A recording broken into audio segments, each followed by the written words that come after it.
appreciate everybody hanging in there with the chaos a little bit this morning.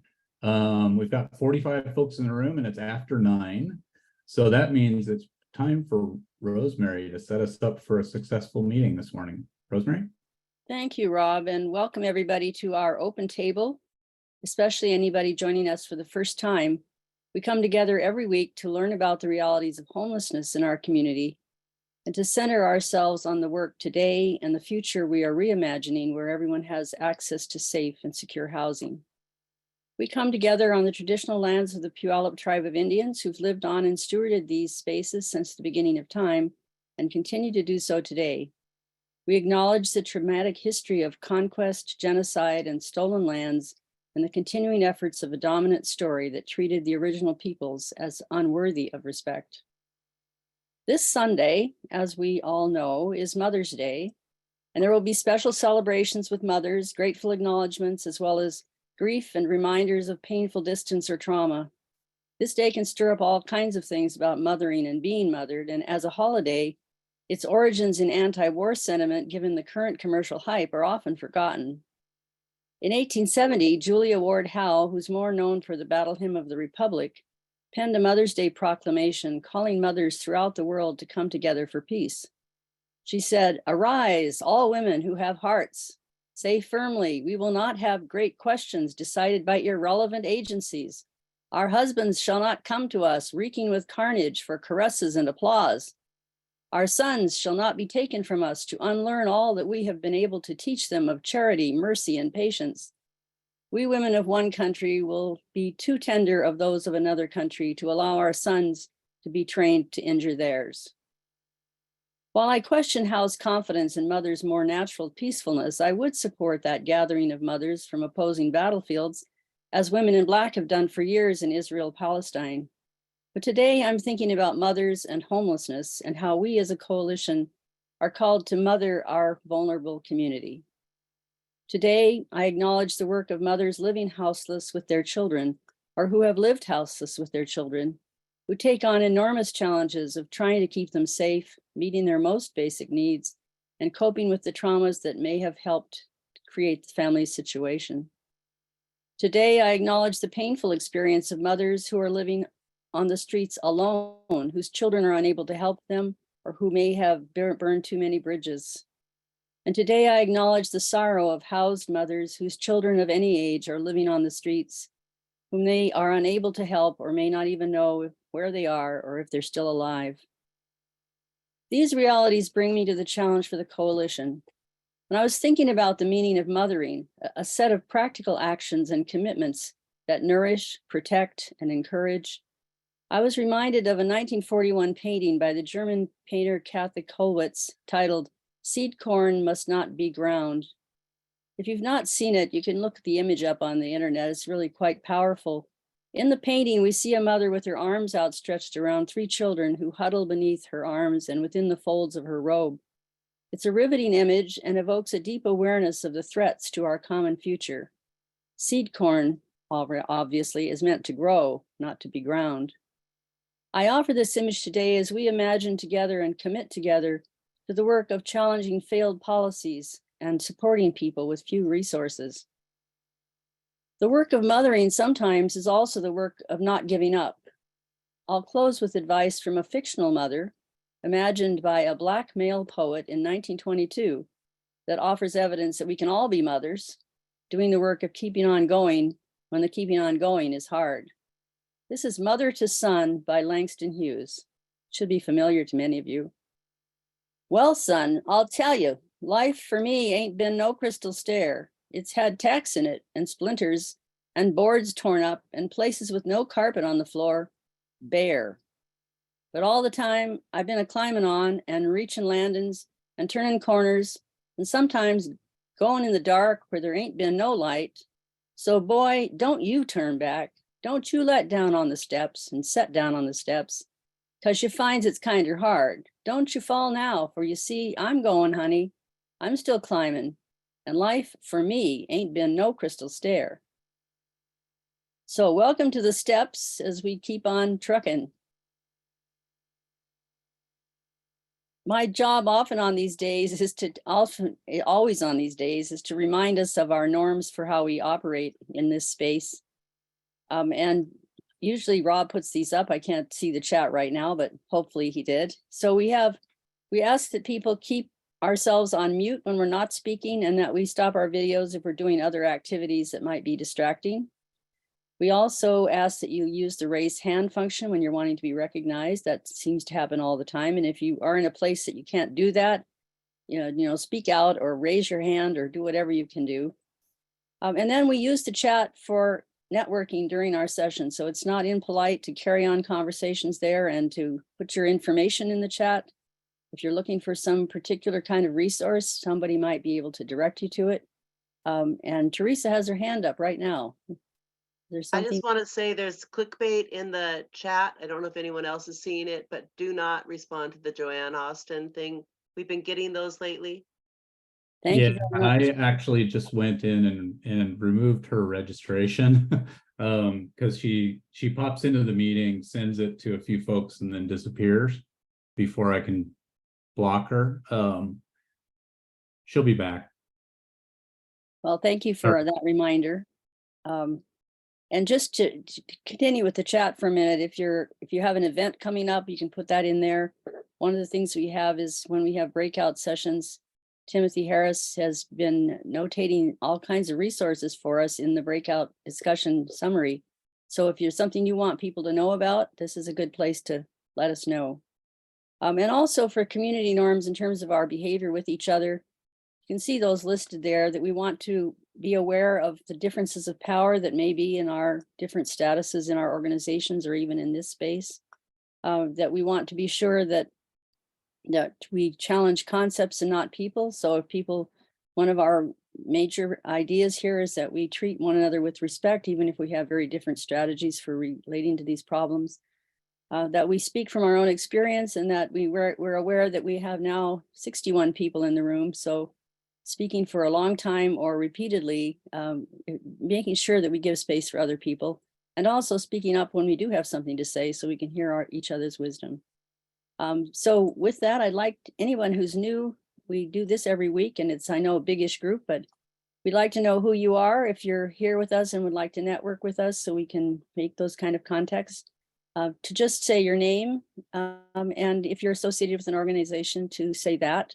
And then if you would be interested in sharing your organization's work with us, to either put that in the chat or to contact Teresa Power-Drudas, who puts her information there. And we'd love to have you do a spotlight of about 5 minutes on your organization's work so we can know about it too. So anybody new would like to say hello and let us know who you are? Just raise your hand.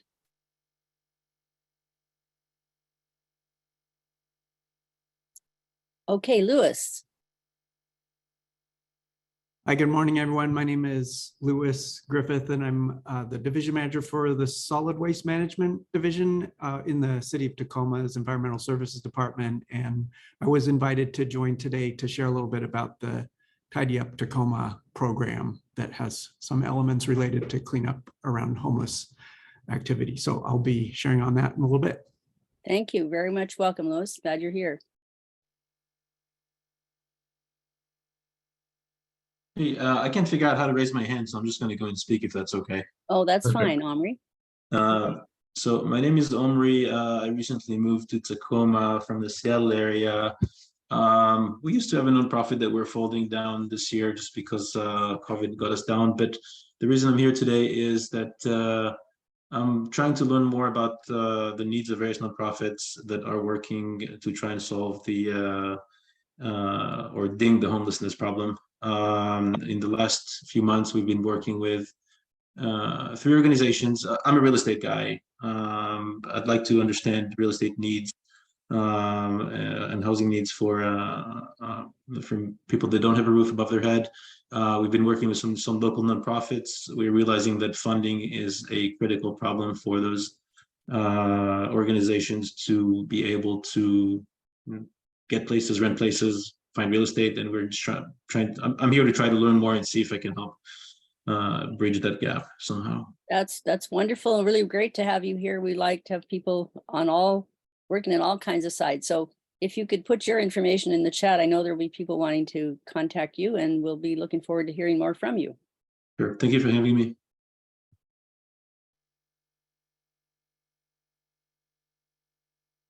I don't see others, Rob. I don't know if you do.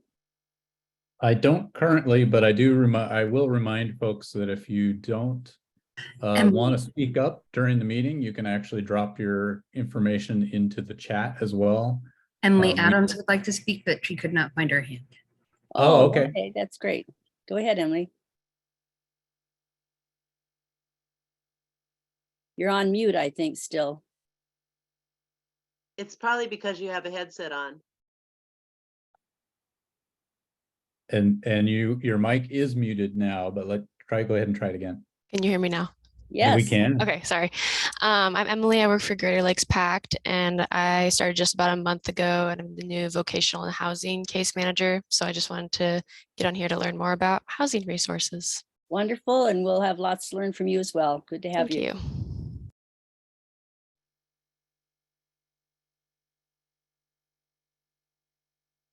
All right, Rob, I see there's some help for people wanting to figure out how to raise your hand, so look in the chat for that. I'll give it Yep. back to you. Jay? So with Mother's Day coming up and being a mom who had my kid with me when I was homeless the last round, I really want to emphasize the fear of raising your kids on the street and dealing with other people's judgments and how completely out of pocket judgment in that situation is. We do our best. And when we don't have family support and we don't have social support and we don't have anywhere else, we have to have our kids with us. We don't have a choice. When I didn't have to have my children, I did not. But there were times where it was unavoidable. And unlike other people, I had knowledge about online academies, and I made choices that put me into couch hopping, but took me off wait lists. So parents tend to try to stay on those wait lists. And in doing so, they have to stay on the street to do it, because to start couch hopping takes you off those wait lists. And that is a very hard fact for people to understand. So unless we change our system and our acceptance and how we work with these families, we really don't have the room to judge them for having them there. All we can do is help them and give them the resources necessary. If we see kids on the street, what we should be doing is supplying a Chromebook and the Washington Academy, WABA, or other information for online schooling, and give them opportunities like locations at libraries where they can hold their school supplies. These are things that would better help them than our judgment. Thank you. Thank you, Jay. Appreciate that context a lot. So let's shift to our first regular item that we do every week, and that is talking about what we're seeing happening on the streets. A little bit of context this week, the folks who were staying at the Center Street Park and Ride site were swept out of that area, and it's unclear where folks went. So if folks have any insight to share about how those folks can be supported going forward, that would be good. And then this is also an opportunity to just talk about what you're seeing on the streets as we head into the hot weather. And if you have concerns about a particular person or area around town, you could highlight that so that we can make sure weekend outreach gets out to that area. So I hand this over to folks who are doing that outreach. And I saw, Maddie, did you want to start with a comment? Yeah, hey.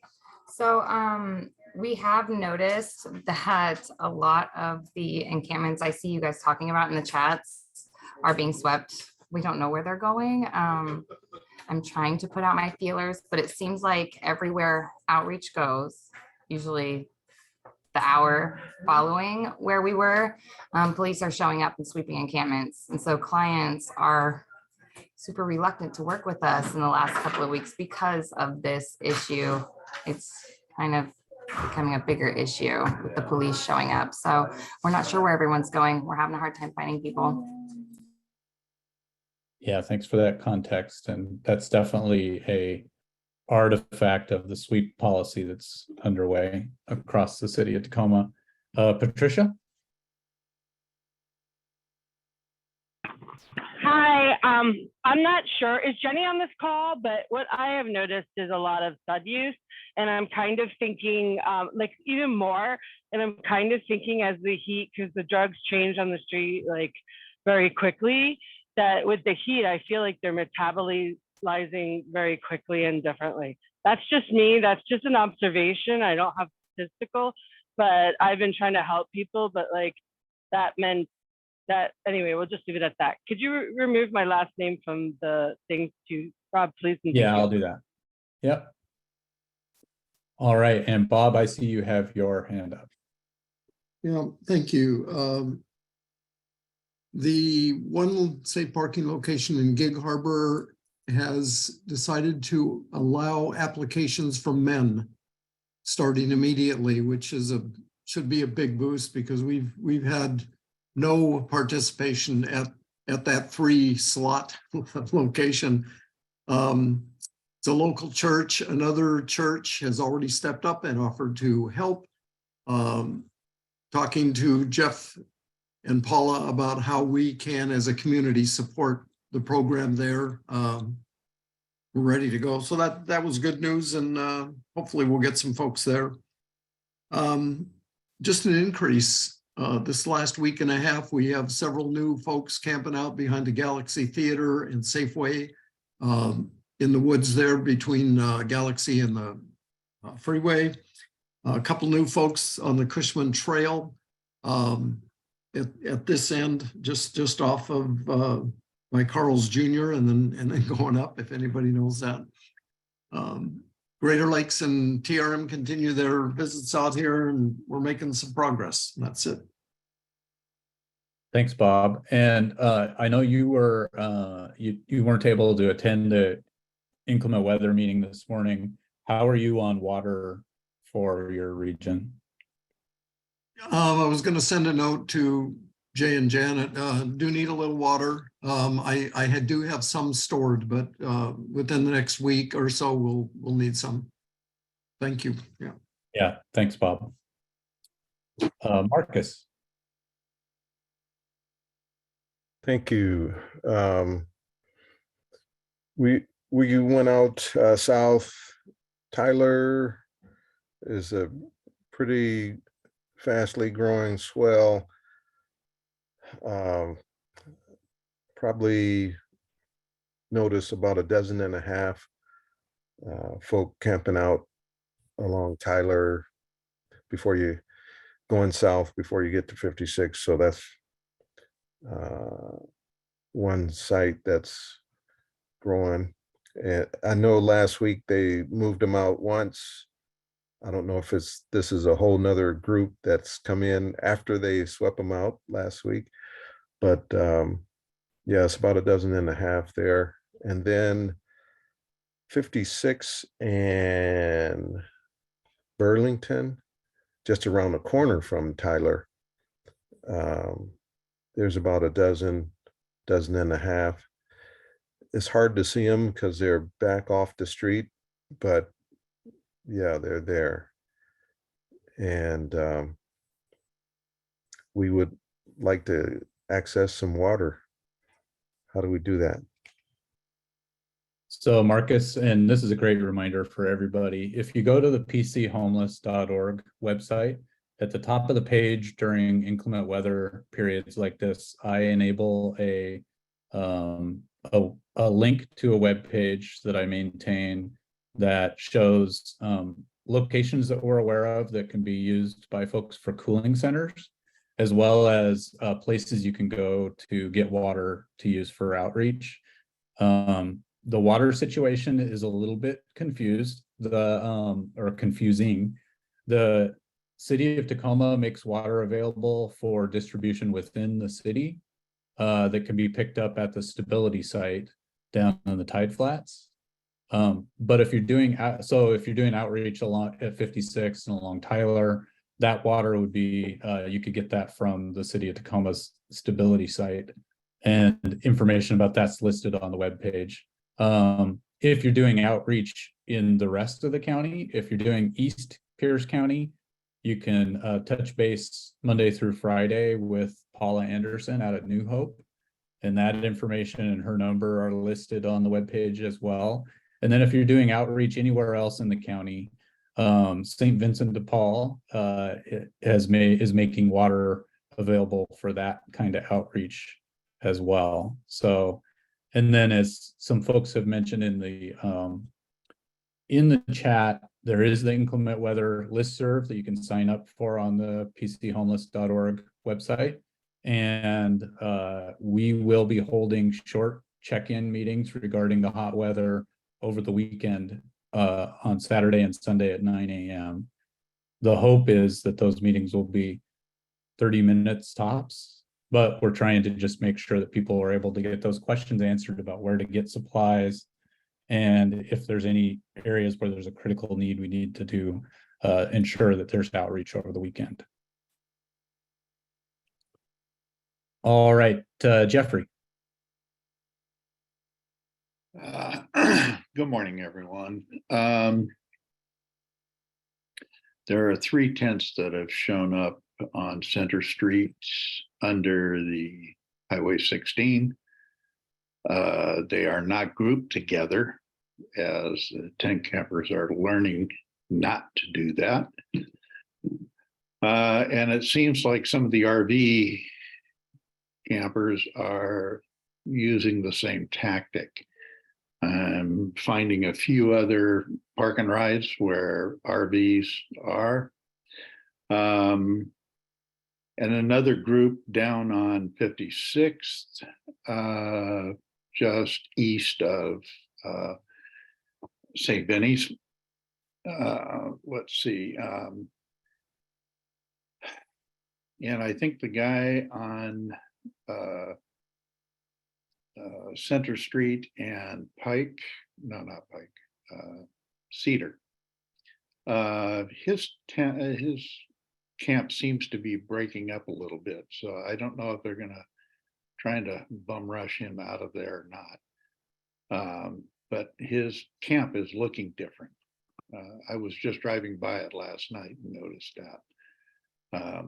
Unusual.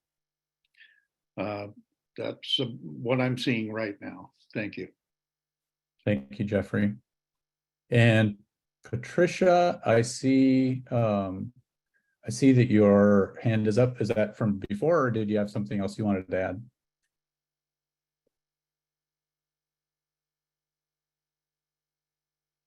All right, and I'm not seeing you unmute. Courtney. Thank you. I'm sitting here having a bit of a panic attack because I'm worried about our disclosure of people's locations, disclosures of growth. When I hear it's hard to see, that's on purpose, and we just pointed them out, right? I want us to be more cautious. I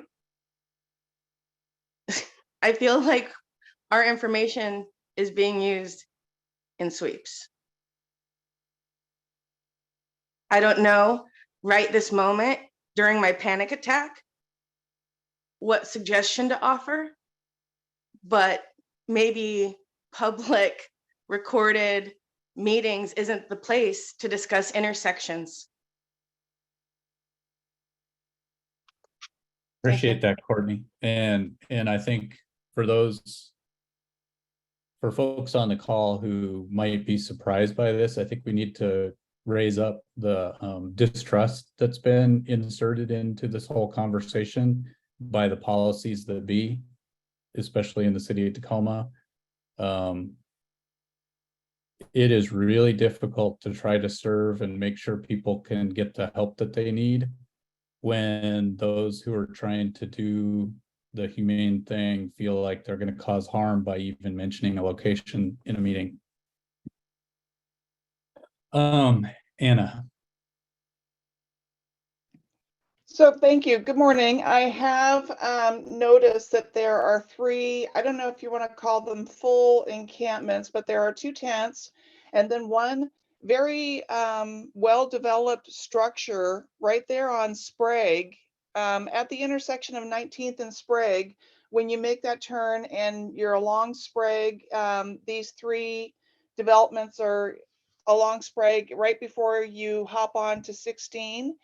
And the one guy who has the structure that's built, he's got probably 6 shopping carts, red shopping carts lined up along his structure. And he's also got long, long limbs that are intertwined, and he's making some kind of gate or fence or something.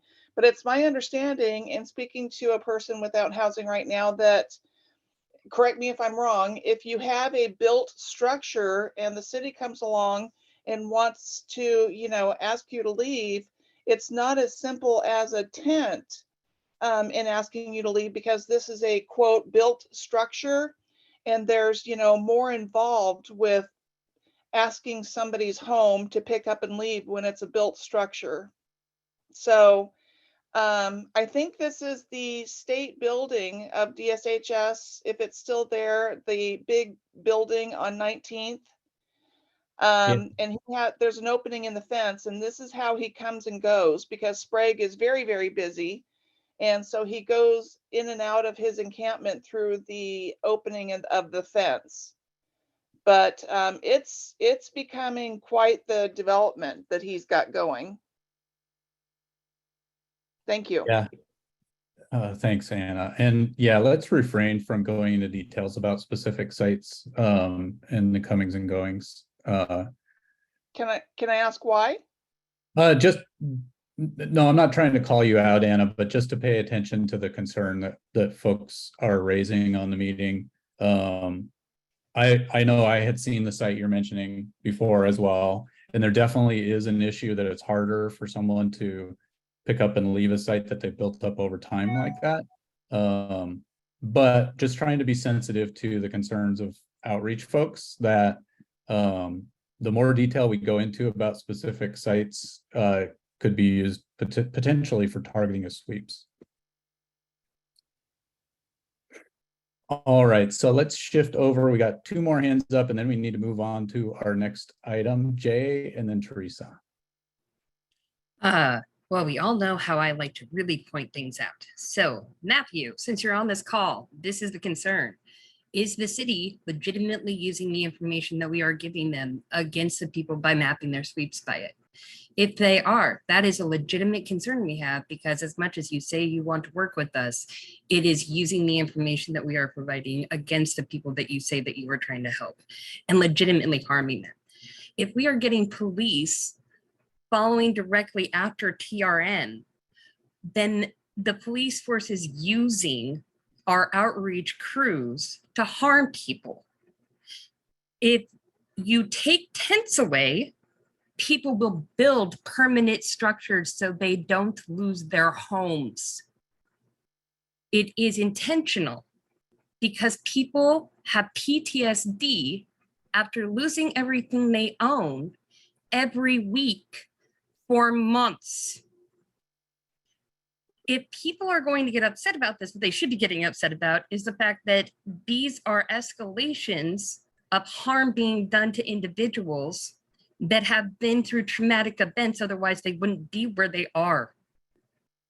We need to be able to speak openly about assisting people without the fear of harming them in the process. Matthew, in particular with the city, my suggestion is the mapping of encampments is done on 311. And if you have an encampment that you would like to bring up, check and see if it's on 311, because if it is, then it is already under the preview of the city. If it is not, then bring it up to somebody that is speaking about doing outreach, and we can discuss it offline. That would be my current suggestion until we can trust that we aren't harming people through our best intentions. Thanks, Jay. And Teresa, go ahead and close us out. I just want to say that Jay made a really excellent suggestion, because the city knows quite a bit more about a lot of encampments than most of us do, because they have, they have the 311 calls. And so if you check on 311 and it's already on there, I think we should feel free to talk about it here when we're trying to get resources to people, because making it feel like it's a secret that there is somebody on the corner that Ann just talked about is nonsense, because everybody knows that space. So I think we can do what Jay suggested, and I think it's an excellent suggestion. Check 311. If it's there, feel free to bring it up here. Thanks, Teresa. And especially, I think we can also just use a little self-discretion. If sites are well hidden, then they're well hidden for a reason, and we probably shouldn't be raising the details about how to find them during a public call.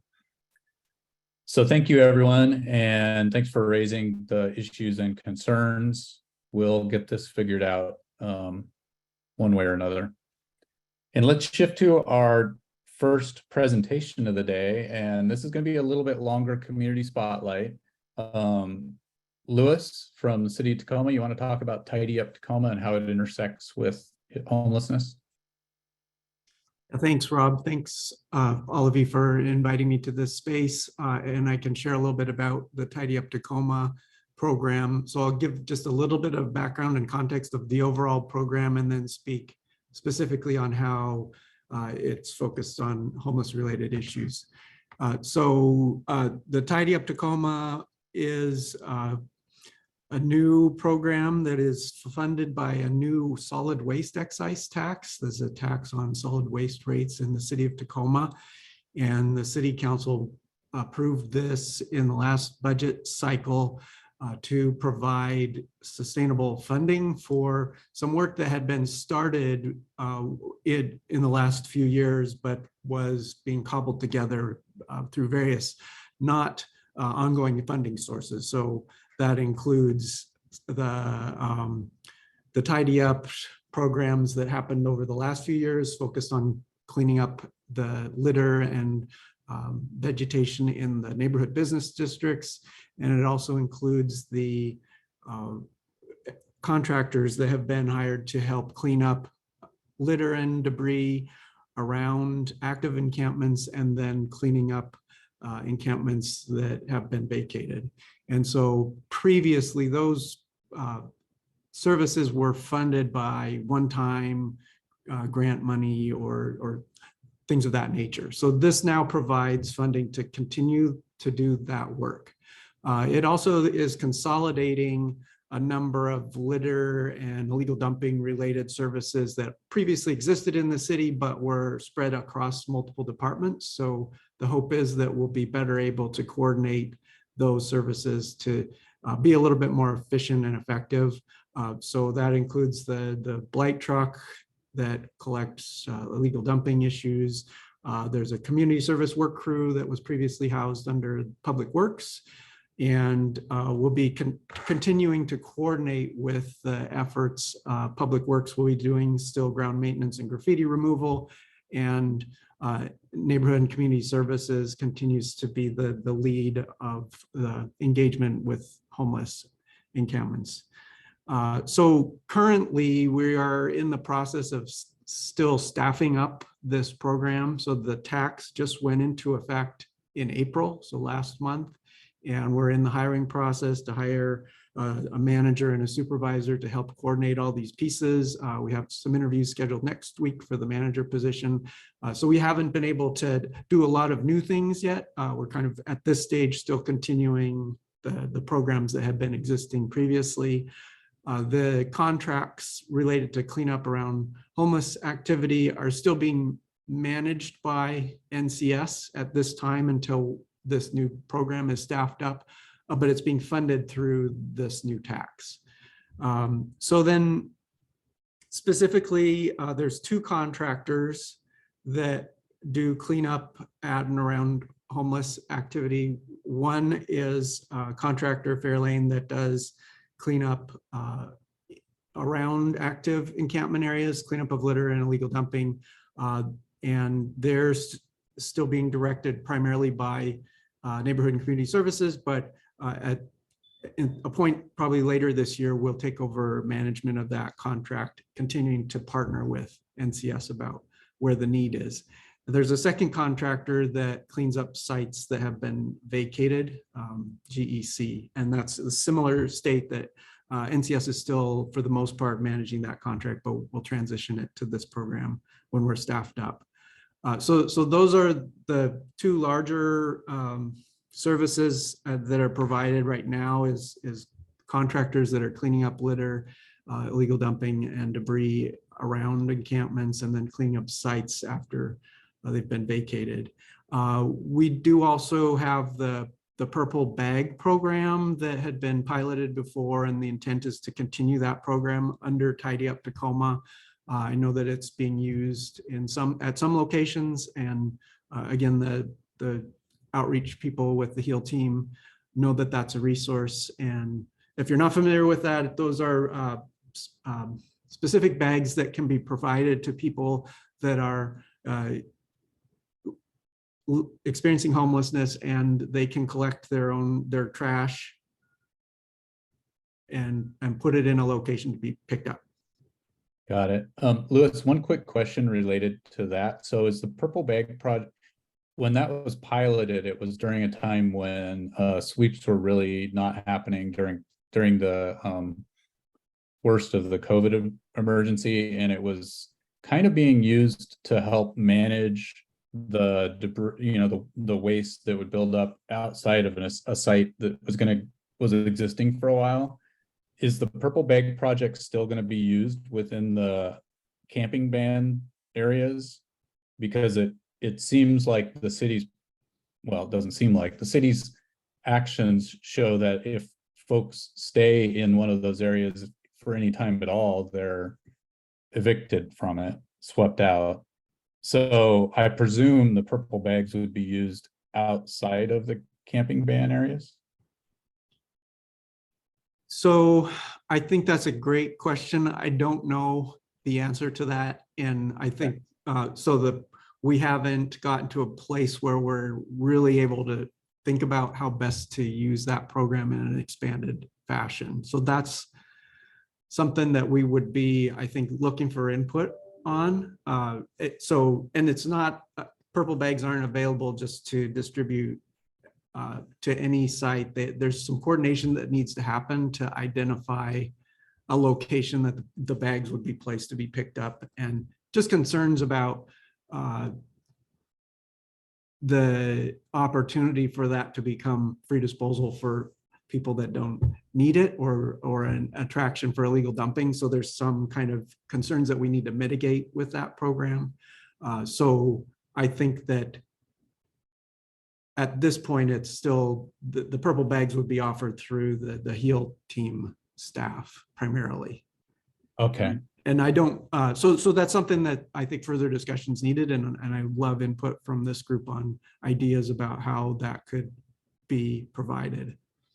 Yeah, great. And I do see a couple other hands up. I don't want to derail your discussion, but so I think they probably have questions that are related to my derailing your discussion. Yeah, I think I've pretty much given the high level overview. I'll go ahead and put a link in the chat to the website with more information about the program, and kind of the wrap up with the statement of, we are going to be looking for more input from the community once we're staffed up on, okay, what are the priorities? So there are some things already defined that the program will do, but we're looking for input on how should we direct these resources that we're funding through this new tax. And so there is a link on the website for you to, if you want to sign up for updates, and that would include potential opportunities down the road for engagement and input.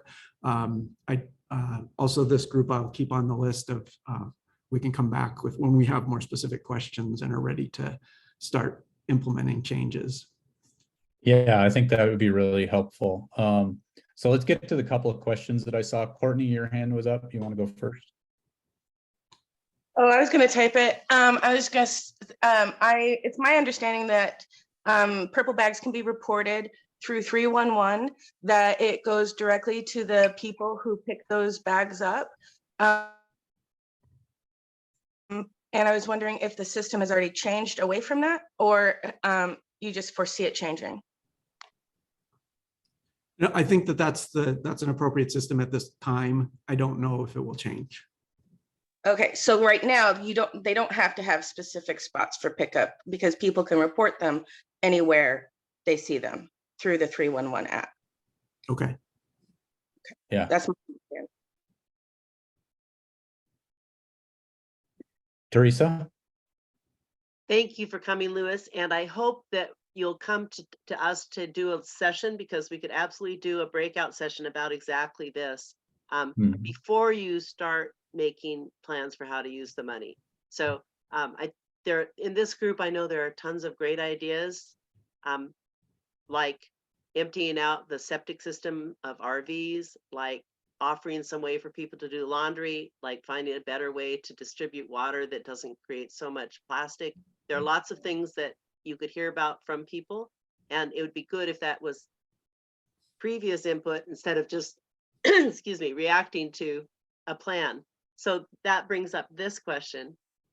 How much money are you putting in the budget that you expect to come in through this new excise tax? There's a estimate of about $7 million every biennium. So the budget cycle is a 2-year cycle, is the estimate of what the tax will generate. So this is a great opportunity to do something different than what we've been doing so far. And I love that you came today, despite the fact that it could have looked like a lion's den to you. And I do look forward to talking with you more in this group. Yeah. Thanks for inviting me. Rosemary? So my question is about the idea of illegal dumping by people who are not living on the street, but who come by and dump things by encampments. And I don't know, in terms of your department, it seems it would be very helpful to our work and to those trying to provide some kind of compassion and presence, to have it be acknowledged that people are dumping things because it's cheaper than dumping them where they have to pay. You know, we've seen on our streets all kinds of things that nobody living homeless would have the ability to put there. So I'm just advising some kind of narrative that will help people to expand their sense of who's creating the litter that's needing to be picked up. Yeah, that's a great comment. And that is something that we're thinking about. How do we message as we're sharing information about the program? We're trying not to have the homeless be the cause of the problem. They're not the sole cause of the problem. There's a lot of things going on. So yes, that and we're aware of that. So we're trying to be cognizant of that in our messaging. Yeah, that's helpful. Anyone else with a question or comment for Lewis?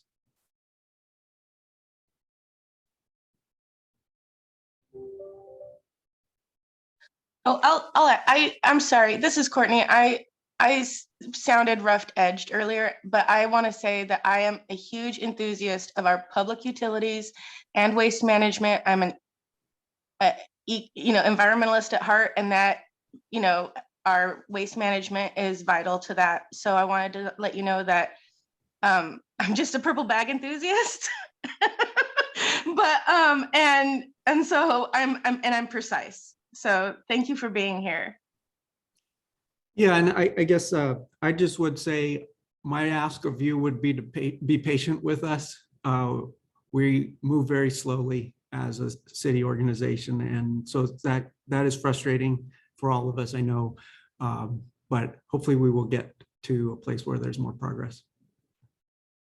Thank you, Lewis. And do come back to us when there's the opportunity for us to provide input on, because I think the goal of everyone here is to, nobody wants to see a buildup of trash across the city, and crash and graffiti and those kinds of things. We clearly have a concern that this program not be used to further victimize and traumatize people who are homeless. But really, people who are living in encampment sites and on the streets across the city, they don't want to be living in that trash either, and there is no trash pickup. So it is a critical issue, and we want to be helpful. We also want to hold the city responsible that it won't be harmful. Yeah, well, thank you again for having me. And I will certainly come back when we're at a place for more input. And appreciate it's encouraging to me to see the room full of people that are passionate about helping to address the issues. And I apologize, I do have to leave for another meeting, so I'll be stepping out. Sounds great.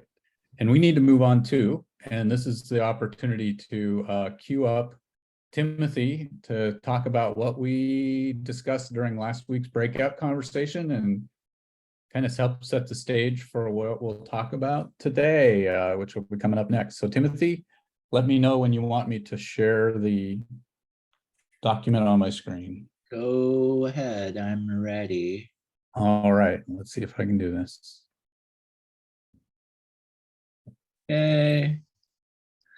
Okay, so lacking a poem last time around, I made one up from some opening chat that was going on between Richard and Sally. And I hope you all find that very inspiring. We talked about some key topics to feature in upcoming coalition meetings. True to form, our little groupies were kind of all over the place. We talked about topics for discussion. We talked about some spotlight suggestions, and then there was just some kind of free-ranging conversation that I tried to capture. In terms of, wow, this is weird.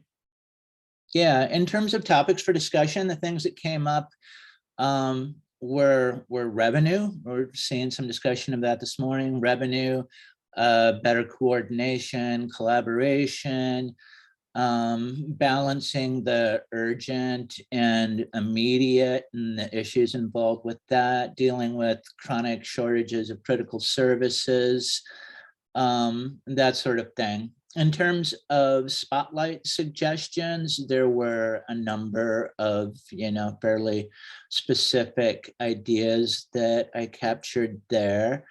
And other things that people talked about is getting a human impact assessment of the sweeps.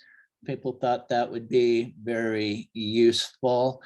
Some sort of a directory structure to make it easier to work with folks on the call and find resources. Housing for the aging. There was another topic that came up later about the coming gray wave, concern around that. Getting stuck on a wait list with no follow-up, some frustration showing up there. I think that connects to the idea at the bottom. Coordinated entry was something that people thought should be a discussion item again, and a fairly powerful direct quote down there about worshiping the God of coordinated entry that doesn't work and needing a thorough assessment about that. That's pretty much the highlights. And then, just reminding everybody that this notes and resources list is a kind of a useful thing, and all you got to do is drop links into the chat for information to show up in that section. Awesome.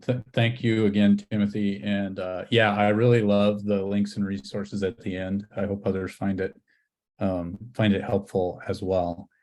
So let's shift over to our breakout topic for today. And Jay, do you want to kind of cue this up? Jay raised this at the steering committee meeting on Wednesday afternoon, the ongoing issue that we're seeing across the country around violence against those who are homeless. And so Jay, do you want to kind of set the stage and then we'll go into breakout conversation? Sure. Sorry, I'm going to remain off the camera today. I am not camera friendly. Forgive me. So this last week, we've seen some extensive rise in the violence against homelessness. One of our local nonprofits found somebody who was beaten outside of their nonprofit this last week. we found Jordan Neely over in New York was strangled to death on a subway while people watched and some people cheered and nobody intervened because he was hungry. He was a Michael Jackson performer and he was homeless and he was in his 30s.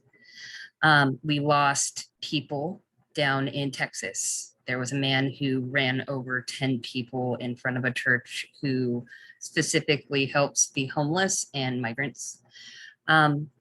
We have a person who has been going around and stabbing people in California. The list keeps on going on and on.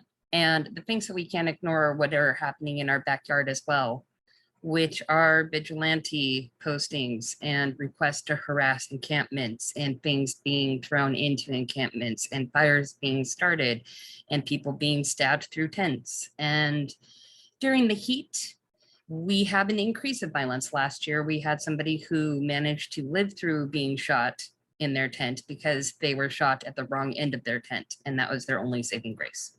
So at this point, it is important for us to think about how we can start looking at harm reduction and what we can do to bring a sense of assistance and humanity to this situation to those groups who are so full of hate because they do not want to face the potential of becoming one of us.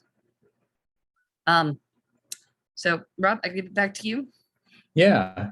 So again, the topic today, we're noting the issue, and we want to talk about ways that steps that maybe we can take in our community to lower the temperature and stop the violence against those who are homeless. So I'm going to send everybody into breakout rooms. We'll spend the next 15 minutes talking through this topic. And this is also an opportunity to get to know the folks who are in the breakout room with you. Again, in order for Timothy to create his summary, we need somebody in each breakout room to take notes and paste those back here in the chat when we come back. And we will take off now and be back here at 10:09 for resuming our government updates. Hey, Robert, can I ask a quick question, please? Sure, yeah, go ahead. Offline conversation with someone here that recommended that I connect with you directly. Do you know, can you share your contact information, or is it on the website? I'll drop it into the chat here in a moment. Yeah. And I'll do it actually when we come back from the breakout. Thank you. Yeah. All right, away we go. Welcome back, everyone. Let's see, I promised that I would put my contact information in the chat. So here is that. And let's shift over to do our updates from our government partners. And we'll start with the city of Tacoma. Matthew. Morning, everyone. Matthew Jorgensen with the City of Tacoma Neighborhood and Community Services.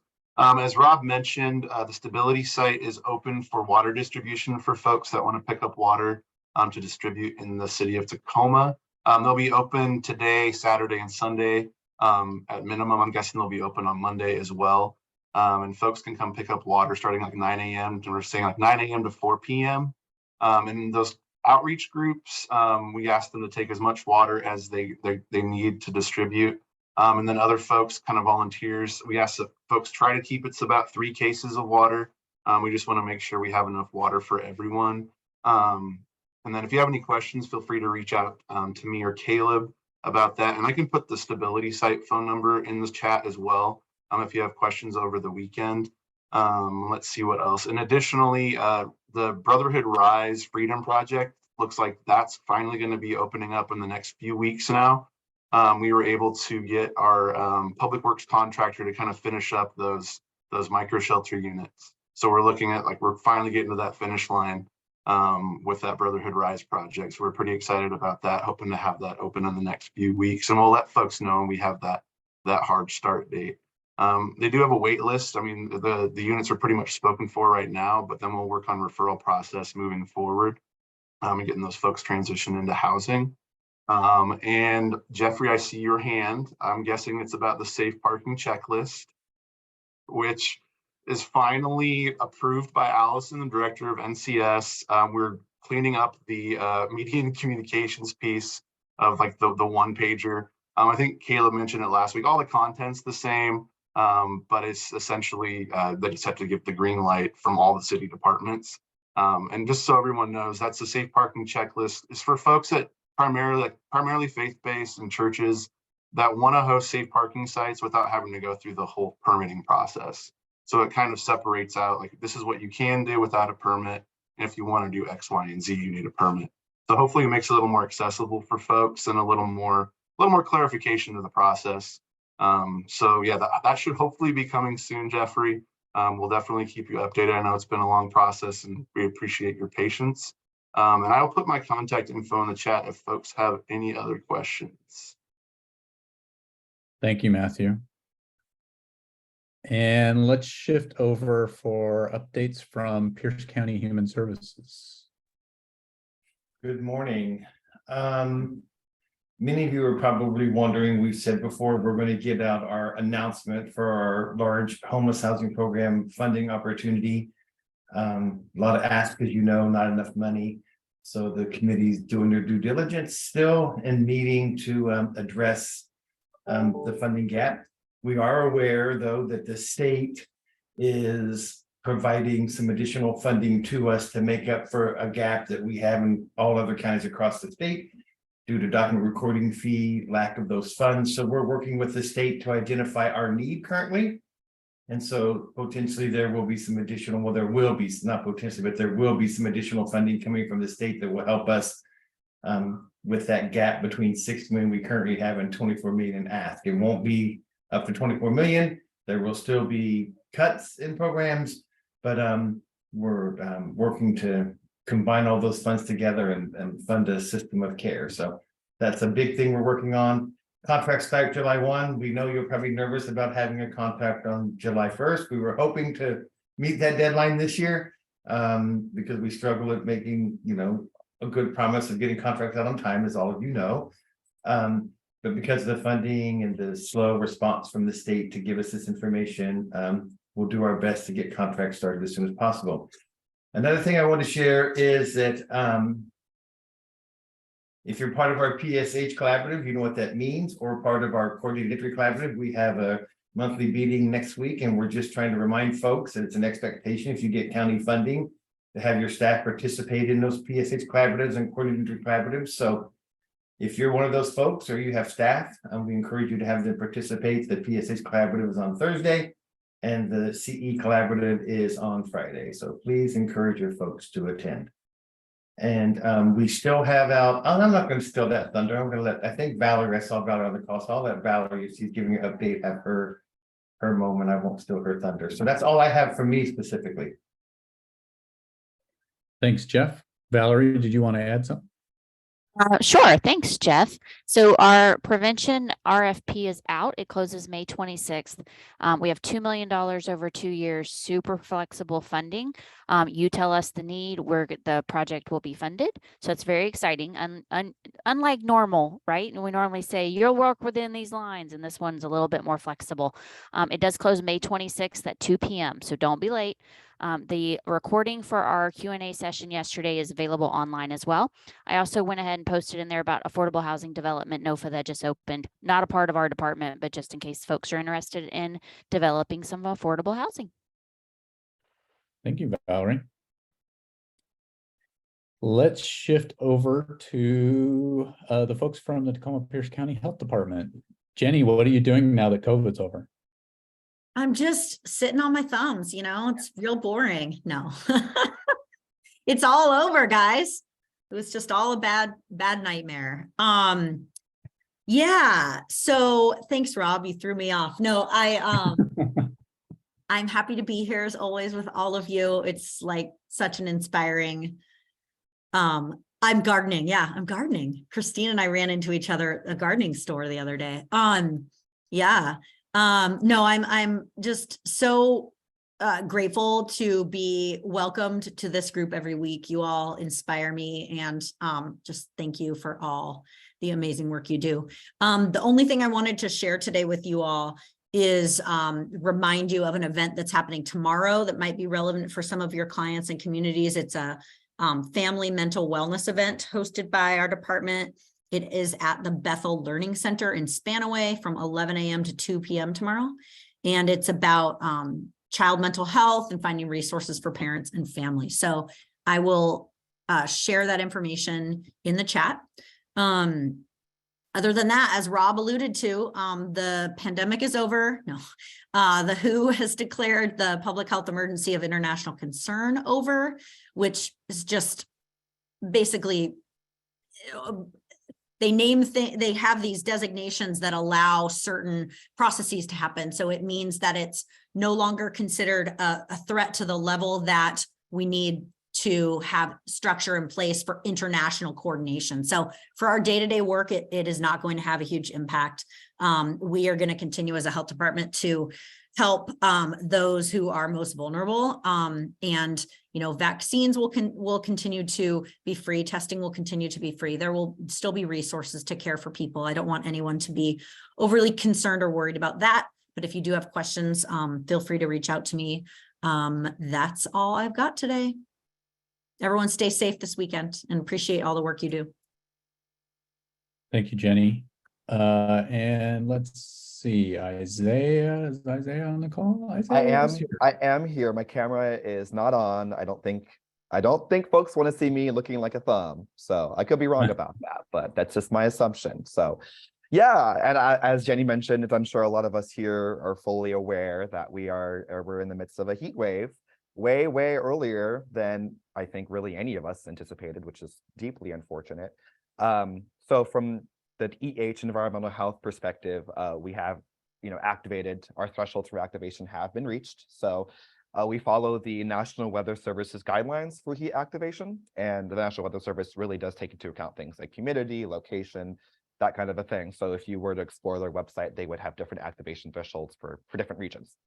So if you look at their map, which is all over the links, I think, on the PC Coalition website, as well as our Rotary, as well as our social media pages, such as Facebook and whatnot, it looks like we are going to be in the orange zone for quite some time. So because of that, we're activated as of 8 a.m. this morning. So I know a lot of folks are really interested in data. Yeah, I'm seeing Jay is posting some questions there. So there is a little bit of a lag for data. So our data team is gathering that right now, but that can take up to sometimes a week or two. But once we have that, I'll be happy to provide that to the full meeting, probably next week, if not the week after that, as soon as that's available. So I'm happy to share that as we move along. And of course, just for folks that are aware, I think we're pretty up to date at this point, but the first heat wave is the most deadly. It does take the human body, I believe, up to 10 days to acclimate to extreme heat. So a heat event in May is way more dangerous than a heat event in July or August. So just for something to be aware, and of course, be careful around bodies of water, because folks can and do drown, unfortunately. And all that information can be, I can share that here. That's also on, like I said, our website. So all that information is pretty widely available, but if anyone's having any trouble with that, feel free to reach out to me. And I know folks are probably super curious about the inclement weather RFP, and if not, now you probably are. And we're moving that as quickly as possible. I mean, I know you probably all know that contracts and governments are not the fastest things in the whole wide world, but because we are entering a heat cycle right now, we are pushing it a little bit more quickly. So that is the updates that I have today. Thank you, Isaiah, and thank you for putting the current heat wave in context in terms of how people react to the heat, because that is one of the challenges. Is upper 80s in August is not as big of an issue as it is in May, when our bodies really haven't adjusted to the rising temperature. So thank you. All right, so thank you, and thank you for everybody putting so much information into the chat. That's been very rich today. I'm going to shift now over to Andrea Kelly, who's going to give us an update on a new program at Pierce County. And actually, I see Courtney has her hand up first.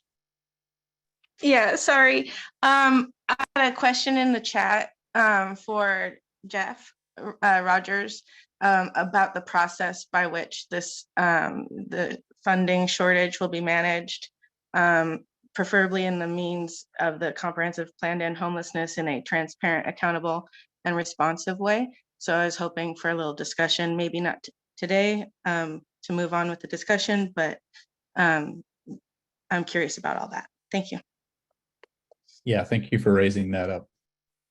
And yeah, we probably don't want to dig into that topic right now, but I do know that is definitely a topic of concern for the folks working on the comprehensive plan to end homelessness, as well as the Pierce County Human Services Coalition. Mark? Yeah, just to follow up on our discussion, our outbreak or breakout. Yeah, discussion. I'm aware, and I just put it in the chat, Seattle has a statute, I think it's under their municipal code pertaining to violence and harassment against people experiencing homelessness specifically, which can lead to enhanced responsibility or sentencing. It's in aggravation. I was just wondering if anybody knows whether there's a similar statute in Tacoma or Pierce County where an assault harassment of somebody experiencing homelessness is a factor in aggravation for sentencing and other purposes. Yeah, and it looks like Jay's saying not that she knows of. It sounds like something that would need to be researched a little bit. Right, yeah. the DA's office or somebody might have a better Yeah. sense of that. Okay. Yeah, that's a good question. Yep. All right. Thanks. All right. So now, Andrea, we'll go over to you. Okay, great. Thank you so much. And can I share my screen, Rob? I cannot. Yeah, let me make you a co-host. You should be able to do that now. Okay. And please feel free to interrupt, interject, have any questions. And I don't know if I'll be able to see hands are up. Can you guys see my screen? We can. Perfect, thank you. Because I can't see the chat anymore. So I'm limited, so please help me. Okay, so wanted to introduce myself. Thank you for having me today. Andrea Kelly. I'm the Criminal Diversion Program Manager here at Pierce County Superior Court. I have been peppering myself into this meeting. It's an incredible meeting. That the amount of passion in this meeting is I am in awe of it. So I appreciate you all and appreciate you allowing me to come onto your agenda. So just a couple things, wanted to introduce ourselves here. So I wanted to give you an overview of pretrial release and detention, the legal landscape here. And let me clarify, this is again, Pierce County Superior Court. So these are felony cases here in Pierce County, not district court, not Tacoma Municipal Court or any of the other courts of limited jurisdiction. Wanted to give you, as Rob said, a summary of the pretrial services program here. And then what we've been up to for the last going on 4 years now as a research action site. And I want to acknowledge that we are here. We are not here on the assumption that persons who are unhoused are involved in the criminal legal system. However, there is absolutely an overlap in persons involved in the criminal or the criminal legal system having a disparate impact on marginalized populations, and that legal financial obligations in criminal history absolutely have an ability on being able to be housed. What I would like to do is put ourselves out here as a resource for people that you are working with who may benefit from having a face or a actual contact person in the machine that is the criminal legal system. So that being said, some things that have come to light as part of this research project, how we should be incarcerating people, persons pretrial or not, that this is case law, this is Washington State Constitution, that pretrial release is the norm and detention before trial is the carefully limited exception. Pretrial was born here for Pierce County Superior Court back in 2015. when the most frequent charge that was in Pierce County Jail or most frequent felony charge that was in the Pierce County Jail was unlawful possession of a controlled substance. The the average bail was $8,600 with a median bail of $1,000, and the average length of stay was 97 days pre-trial. So the courts realized that something needed to be done, and pretrial was born under an intergovernmental oversight committee. However, still not fixed, still not resolved. So we're continuing to work on it, and these are our North Stars here.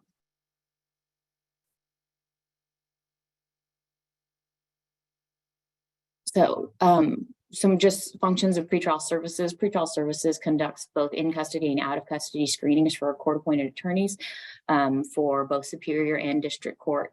For persons who are charged in the Pierce County Superior Court and then referred to pretrial services for monitoring,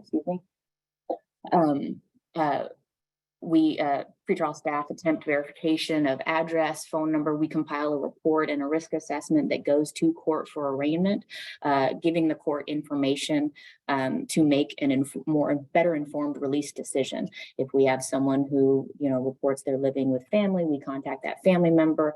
That family member confirms or gives us additional information, and then we report that to the court. To me, the biggest, that we are a neutral party, that the biggest compliment is both the prosecutor's office and defense counsel cite our reports saying, well, pretrial services is this, which is exactly the place that I want us to be. We're not making those decisions. We're just providing information so the court can hopefully make a better informed decision. So for persons who are released from custody and referred to pretrial services, we conduct in-person and telephonic appointments, provide transportation assistance in the form of all-day bus passes, facilitate automated reminder calls, text messages, emails for court dates. If your dentist's office and your doctor's office can remind you of your appointment coming up, why can't the court, and why can't we? So that is actually what research shows is the biggest, the most impactful, is that people need reminders. We are too busy. We need reminders of what's coming up, and that it's not a matter of people fleeing. It's a matter of people being too overwhelmed and having too many things on their plate. So in any way that we can remove those barriers, we do. The other piece is that, of course, persons who are referred to pretrial services are presumed innocent. There are no court mandated treatment requirements or conditions. However, if someone is interested in voluntarily participating in those services, we'll make those referrals and make those connections, whether that be to the Recovery Navigator Program, to the Court Resource Center, to community agencies. A number of things that we have access to, or one of the things we have access to, would be for people to get their license reinstated. Our prosecutor's office no longer charges for driving while license suspended, but it doesn't mean that you don't have an LFO that's holding it up from X number of years ago. And it's just a piece of education and information that we have easy access to and can get that information to people. I know I can't tell you the number of times where I've had a conversation where somebody thought, I'll never get my license back. But then when we actually look at what it takes, there's one ticket or there's one thing that's holding it up. And so can we, okay, well, let's look at that. Oh, well, hey, it's out of district court. Did you know that district court does work crew, and the work crew pays $150 a day toward your fine? Do 2 days of work crew and now your license is reinstated. You'll still have those other fines, but they're not suspending your license. So it's just having actual conversations about it and trying to help someone change the trajectory that they are on. Andrea, we have one question. Mark, you have your hand raised. And you're muted. Sorry, accidental hand raise. Sorry about that. Okay, no problem. Thank you. So we really try to look at, and Jessica is one of our case coordinators, and she's here on the call. The last question that we ask people is there anything else that I can help you with? Because we don't know. We know what the court orders. We know what's there. We can make assumptions as to what someone needs, but if we don't know. Again, everyone is the expert in their own life, and unless we know what's going on, there's not much we can do. So we try to open that door. Part part of this research project, what happened essentially is that, although pretrial services started back in 2015, we know that our system is having a disparate impact on people of color. And that there are still people in custody who are there due to financial restrictions, as opposed to their being in custody due to safety or risk of flee while their case is pending. So as part of this, this grant is not a monetary award, but it's an award of resources and of technical assistance. So we have training and technical assistance from Center for Effective Public Policy, independent evaluation of the public safety assessment, whether or not a pretrial risk assessment can be used, and then feedback and research from Center for Justice Innovation regarding racial disparities in data-driven risk assessments communications team, who recommends that we do outreach, that we keep the community informed and make these connections. And then technical assistance additionally from the Burns Institute for analysis of systemic disproportionate impacts. So, again, part of the project, we have Pierce County APPR policy team, which has criminal legal stakeholders and community representatives, persons with lived experience, domestic violence victim advocacy, family members of justice impacted persons, which I'm really excited that we have on the team. They've been an incredibly invaluable resource, and we are also compensating them for their participation. So some things that we've looked at as part of the project and that this group highlighted is pretrial review. So once this project is done, we're going to continue to look at the data showing are the things that have been implemented having the impact that we want, having unintentional consequences that we need to reevaluate, communication, stakeholder education, pretrial services response to intimate partner violence, meaningful first appearance. We have life decisions that are made in a 3-minute period of time. How can we have the most impact there, and what information is crucial? Critical incident response protocol. How does the group come back together if and when a critical incident occurs or a perceived critical incident occurs? And then diversion feasibility group. Are there other off-ramps or alternative resolutions that we can either create or are not utilizing to their full capacity that need to be looked at?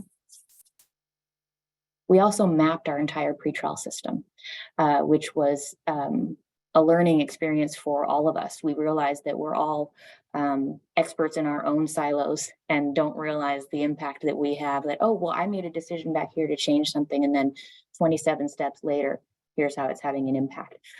So not only that did the criminal legal stakeholders were they involved in developing that, but we also had it again reviewed by the community representatives, and talking about, well, you say this hearing, and this hearing happens once a week for 4 months. You don't understand the impact that every time I walk into the courthouse, I'm not sure if I'm going to be arrested, if I'm going to be taken, if I'm walking out of there. I sit for 4 hours to be told that my attorney is not available. All of these things that really impacted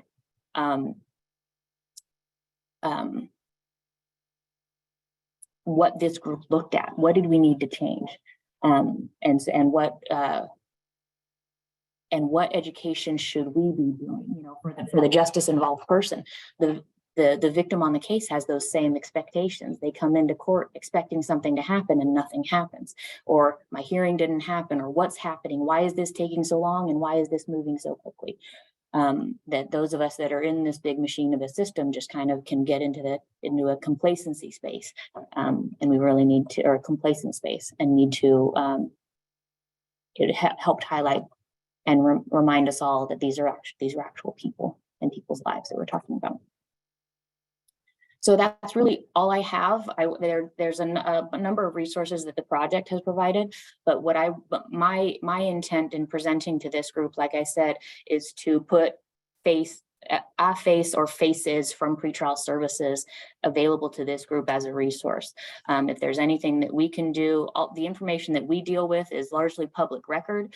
You know, so if there are general questions that people have, you know, about court cases, warrants, all of those things, I know Northwest Justice is on this call as well. But if there are other things that we can do, you know, in regard to, well, hey, I've got somebody at this court that I know this is their process for addressing that warrant. You know, if we can help facilitate in that in any way, we'll do that. But that's really all I have. Thank you for your time. Just wanted to Awesome. market our message, get the message out. So if it'd probably be helpful if you have the ability to drop the presentation and that information into the chat as a file to share with folks, that'd be great. Okay.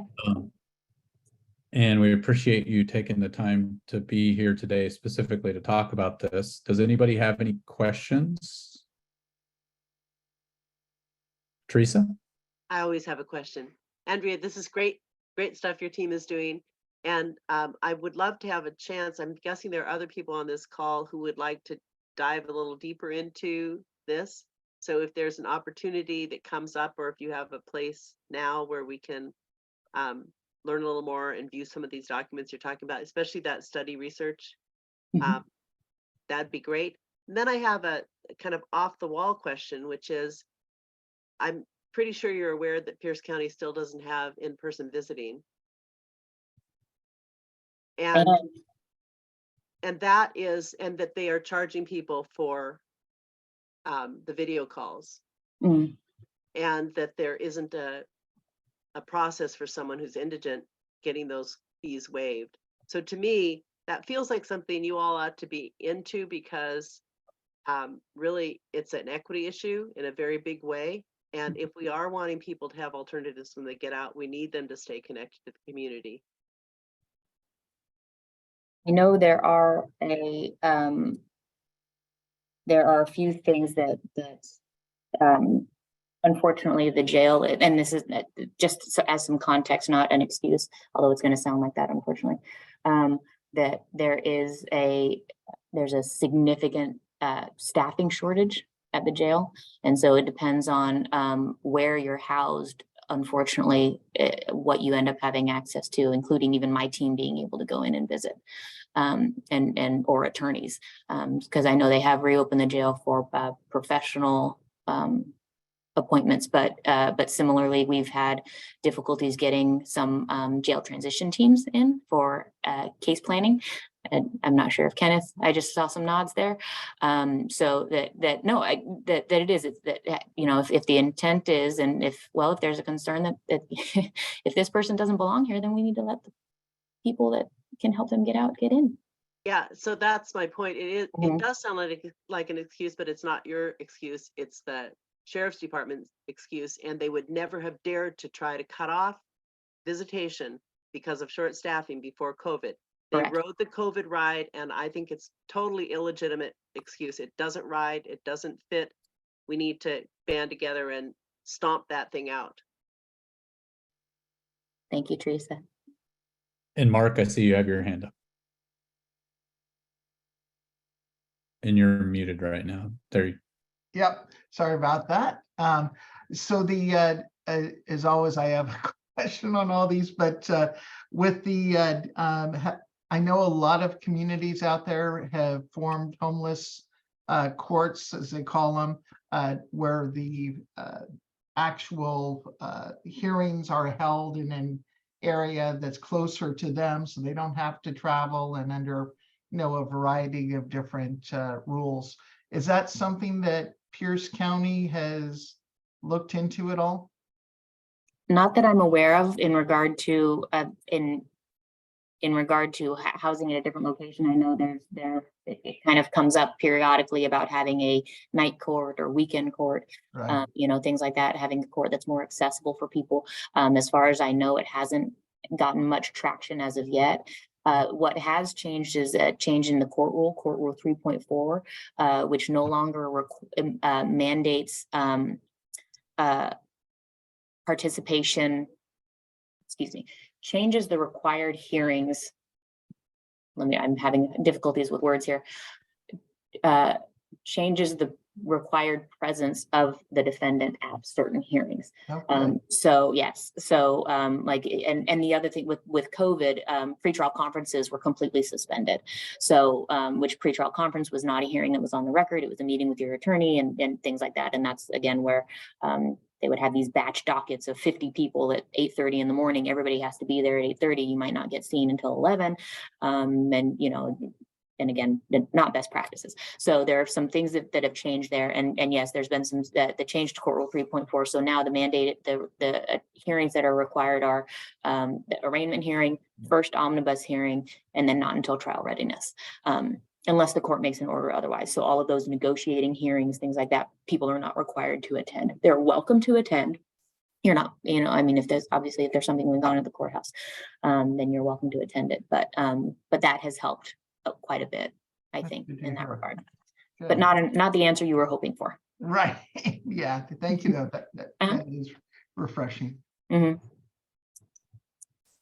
All right. So thank you very much, Andrea, for being here, for sharing the information. And yeah, if you can figure out how to drop that in the chat, or you can also email it to me and I can send it out that way too. Okay, certainly. And then I see Teresa. So we are a mighty office of 7. And so what I wanted, because I loved coming to these meetings, but I just couldn't make the time commitment. But we now are pretrial staff are on a rotating schedule. So we have here today with us Jessica Perry, who's with pretrial services. So what I'm going to let everybody know is that in that introduction at the very beginning that you so lovingly do, that I'll have pretrial staff introduce themselves so you can get familiar with their faces too. Thank you. Awesome. Thank you. All right, so we are at 10:44. We still got a few things that we wanted to cover in today's meeting. I am going to forego doing advocacy updates because I really think we should spend a moment or two talking about the release of the point in time count data. So let me share my screen briefly. Pierce County just the other day released their point in time count data. And I wanted to call attention to a couple of things that are in this report, and then I'll provide the link to the webpage because there's some explanation that's helpful to frame these numbers. So the point in time count, again, for folks who aren't familiar, it takes place on one night at the end of January every year. It's a process that county staff organizes and uses volunteers to go out and span out across Pierce County, which is a huge area, to try to get a estimate of the number of people who are currently homeless. And they count folks who are in shelter spaces, as well as those who are living outdoors or in places that are not fit for human habitation. And it's widely understood that the point in time count is imprecise. It undercounts folks across the county. And it's very dependent upon things like weather and the number of volunteers who take part in the process. All of that being said, the number that you see of people who are counted during the point in time count this year did go up from last year. There were some 1,800 plus people who were counted during last year's count. And this January, it was 2,148 was the number of folks who were literally counted on that night by volunteers and county staff and outreach teams. You may recall last year that the county provided an estimate of the number of people who they believed were homeless in the county at the time of the count. And that number last year was 4,300. What the county did this year was shifted to focus on utilization of the number of people who are currently accessing the Homelessness Management Information System, or HIMIS. And so that 6,500 number essentially means that 6,500 people were currently active in the HIMIS system. during the same time period as the point in time count. And then they go into breakdowns of the attributes of those who were homeless, those who shared the information. You'll note this is a new piece of data that I don't believe was there before about the percentage of those who are homeless who are 55 and over. So it starts to talk about the gray wave that we've talked about, the percentage of folks who are chronically homeless, the percentage of folks who are in the BIPOC, identify as being in the BIPOC community. You have to scroll down a little bit. Sure. And I'll eventually scroll through the whole thing. So I will provide the link to this document so that folks can take a look. There's also a much more detailed spreadsheet view that gets into much more information than is presented in the infographic. But I wanted to make sure that we saw this information, even though we know there are shortcomings in the numbers, because it's important for telling the story of what's happening in Pierce County. And so let me stop sharing that piece and I will go back to the web page. The reason that it's important to take a look at this web page is that it tells the story in a verbal manner that's really helpful. And I'm not going to read this to you, obviously, so I'll provide the link. The last thing that I will do is look at the full data set. Oh, except for it's not working. So forget that. Let me stop my share. This is the web page where you can find all the information about the point in time count and including the verbiage about why they shifted to the number of people who are using HIMIS rather than the literal number of people who are estimated to be homeless. And thank you, Andrea, for dropping that in the chat. So I did want to open up if folks have any questions or comments about the point in time count before we move on to other agenda items.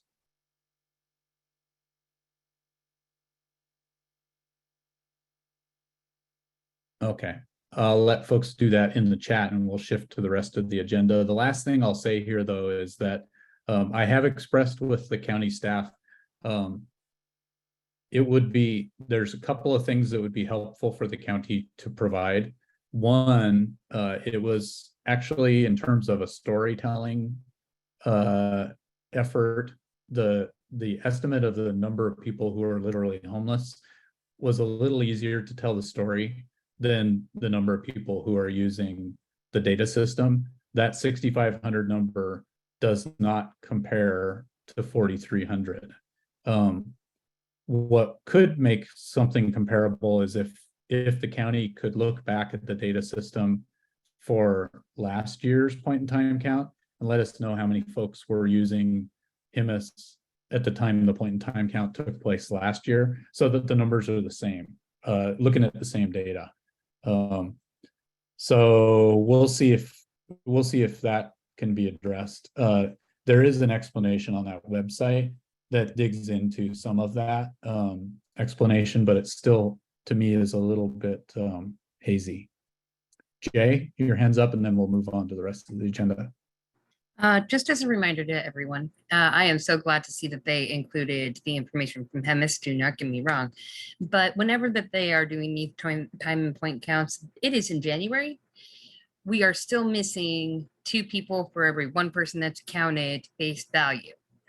And some of those people are not going to be in HIMIS or in our systems because they never got to a shelter and never sought help. And so we are still drastically missing people. I would still say we're not seeing 2 in every 1 versus every 1 that we are counting. So for every 1 person, it's actually 3 people. And that multiplies our numbers exponentially and needs to be reminded and remembered. Thank you. Yeah, thanks, Jay. Yeah, it's definitely an undercount. And you're right, not everyone ends up interacting with HIMIS. All right, so let's shift over.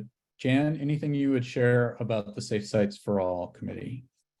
Monday at noon. However, this is a good time to say that anybody interested in inclement weather, didn't we agree to meet every morning at 9, starting tomorrow morning? Yes. Okay. So every morning at 9, if you have any questions or suggestions or want to talk about the weather, we'll see you 9 a.m.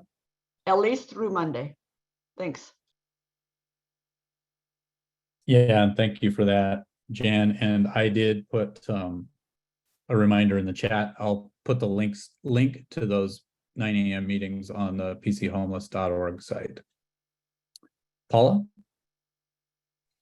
Yeah, I just wanted to let everybody know, I don't know if anybody from the county is still on or not, that projected temps here in Puyallup are 91 tomorrow, and then Sunday, and then Monday. So we are handing out water today to get as much out as we can today. So,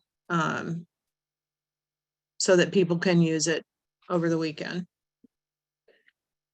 Thank you, Paula. And thank you for the work that you and your staff are doing. Yep. Let's see, any other committee updates?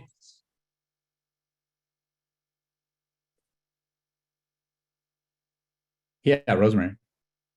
So just two, one from the governance work group. We are meeting on Mondays at 11 a.m. and it'll be posted on the website.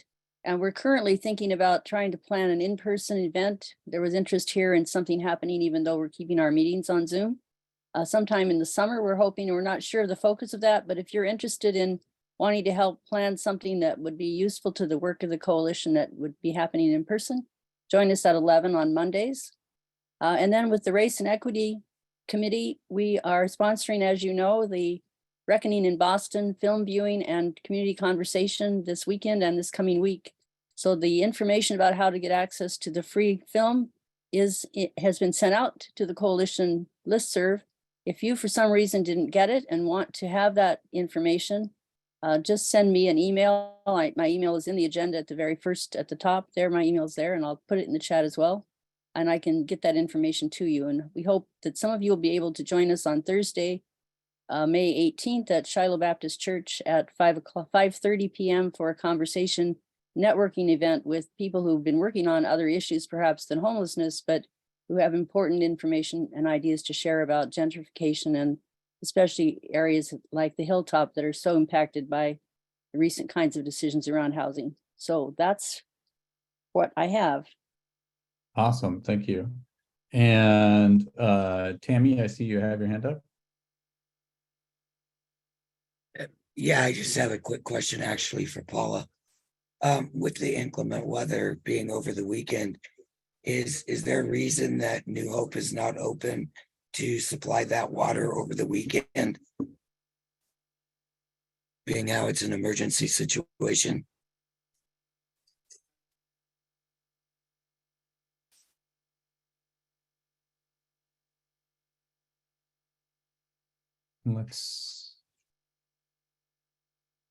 And you're muted, Paula, if you're trying to talk.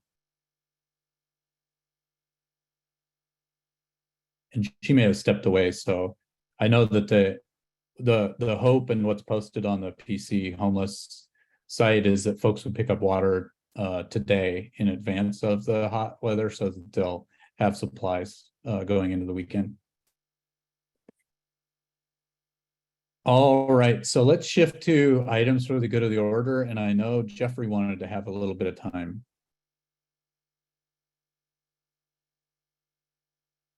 And Jeff, there you go, Jeffrey. Yeah, I had to deal with a loud dog. Recently, some information came to my attention. And this is in regards to RVs. City of Tacoma has not done anything about RV parking, nor has the county. And one of the problems that keeps popping up, and this comes out of Seattle and recently down here in Tacoma, that RVs have been picked up under city orders taken to a site by the towing company, an unsecured site, and those RVs have been stripped. Well, in my investigations onto laws and regulations, I found a particular line that I think everyone should be aware of. And it's an RCW 46.55.090. This, on line 2, this is particularly interesting. That all vehicles and stored belongings shall be handled and returned in substantially the same condition as it existed before being towed. This is a state law.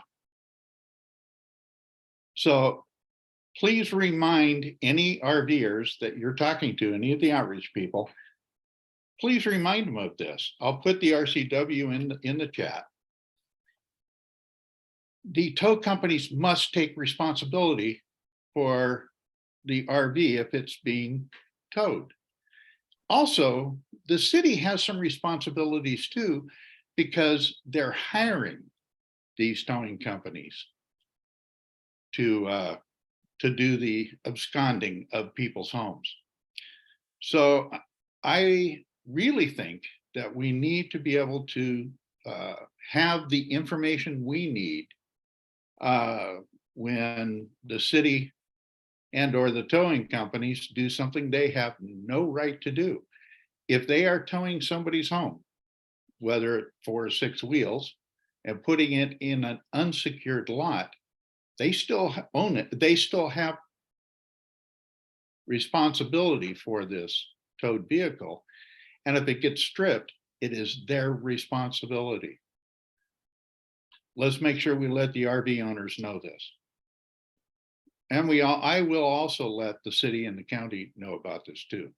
I believe that this is a very important issue. Too many times I'm hearing stories out of Seattle and Tacoma now, where RVs have been picked up by a tow company because the city says you got to move it or lose it, and they lose it. I mean, literally lose it. RVs are stripped and personal belongings are stolen. So let's pay attention to this, folks. And I'll post the RCW in the chat. But I think this is really important for all of us to remember. Thank you. Thank you for bringing that up, Jeffrey. And that closes out today's meeting. We're now at 11 o'clock. So thank you everyone for hanging in there. There's still 37 of us here.